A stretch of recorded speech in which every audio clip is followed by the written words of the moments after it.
Okay, just a quick simple video here. I wanted to break out the time machine again because I'm going to show you something that's new in box from 1990.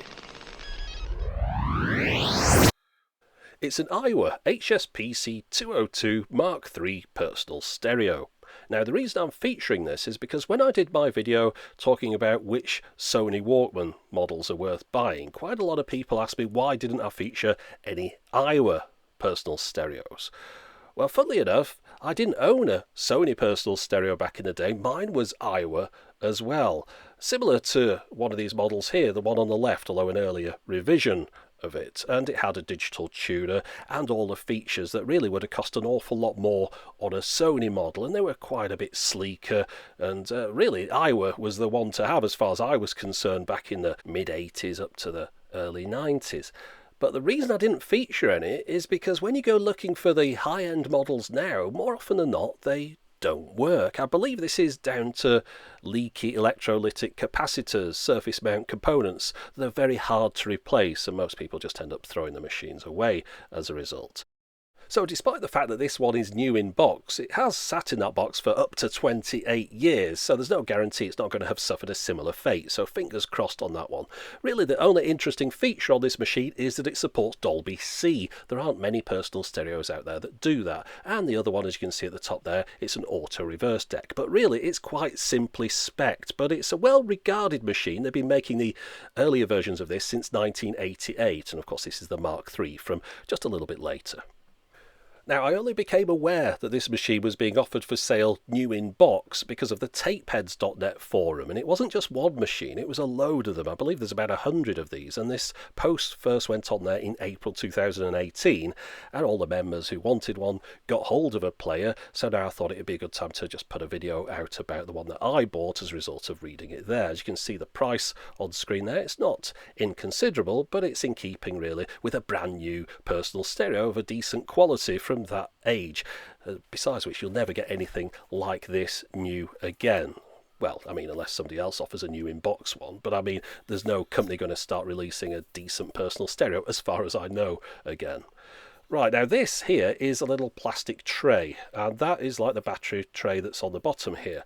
And the idea with this machine is you can run it off two AAAs, or you could use a rechargeable cell in that other tray. Now there's no rechargeable cell inside the box, so I had a quick look in the instructions and it's not supposed to be in there. It was an optional extra, so you'd have to buy the rechargeable cell and a recharger for it as well. I'm pretty sure those cells would be dead by now, so you're much better off just using the AAAs with this particular model. Now, as far as the headphones go, well, there are some supplied. I wouldn't use them because even though they give you that kind of retro look, they won't be very good at all, and they're quite uncomfortable as well, so better off replacing those with something much better that you already own. So I'll stick a couple of AAAs in here, just in case anyone didn't know, by the way. Kirkland batteries, of course, are from Costco. That wasn't the bit I was going to tell you about. It's the fact that Kirkland batteries are made by Duracell for Costco, so it's a much cheaper way of getting Duracells. As far as the batteries go, well, two AAAs will last you for 8 hours, so that's not bad at all.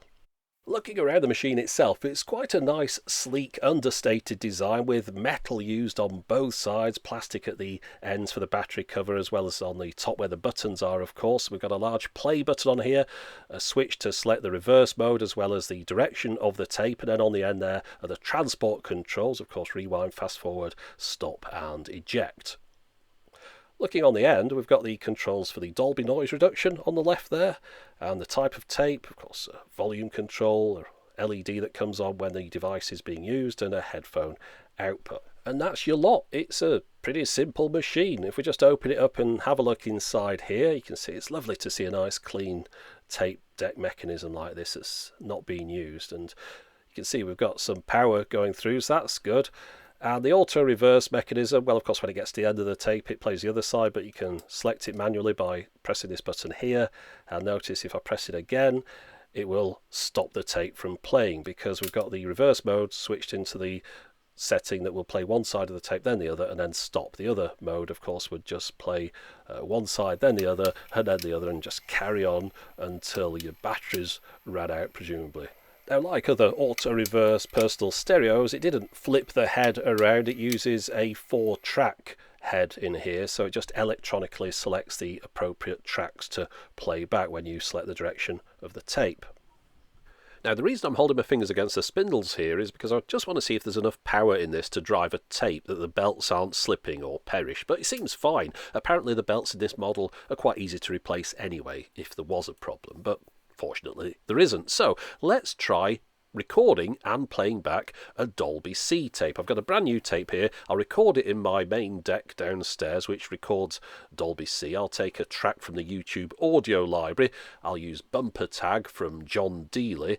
Now, there's two reasons I'm making up my own tape here. The first one is that if I was using a pre-recorded one, we'd end up getting into all that YouTube auto content match nonsense. However, there aren't any Dolby C pre-recorded tapes that I can buy anyway. I'm sure there were a few released over the years, but it was like a handful or something. So if you want Dolby C recording on a tape, then you're going to have to do your own. So that's exactly what I'm doing here. So I've got my tape set up. So let's put that in the machine. Now I'll use those headphones just to check that it's working fine to start with, but I won't be using those permanently, of course.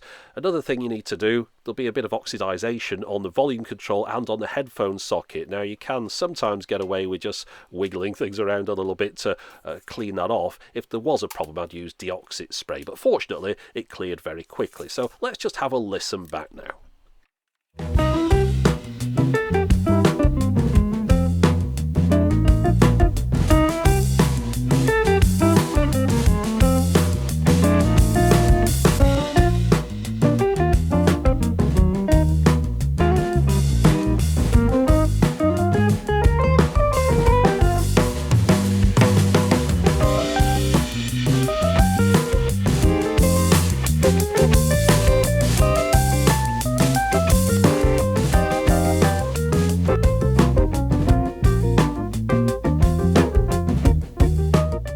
Now, I'm sure you noticed from that clip that when the Dolby C decoding was on, the audio really did sound quite compressed. The hi-hat almost seemed to disappear entirely. I don't think Dolby C is supposed to sound like that. Let's go back and do some more tests.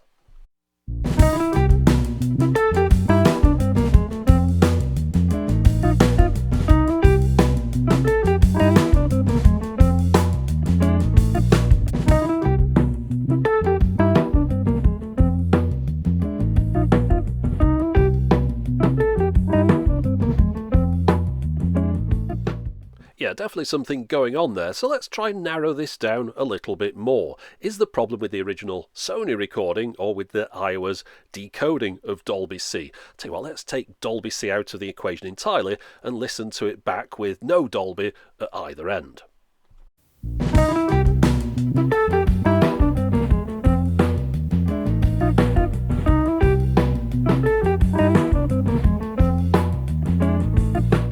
Right, so it sounds fine when there's no Dolby being used on the Aiwa. Let's just go back then to the Sony and see if the original Dolby C recording played back through the Sony sounds any good.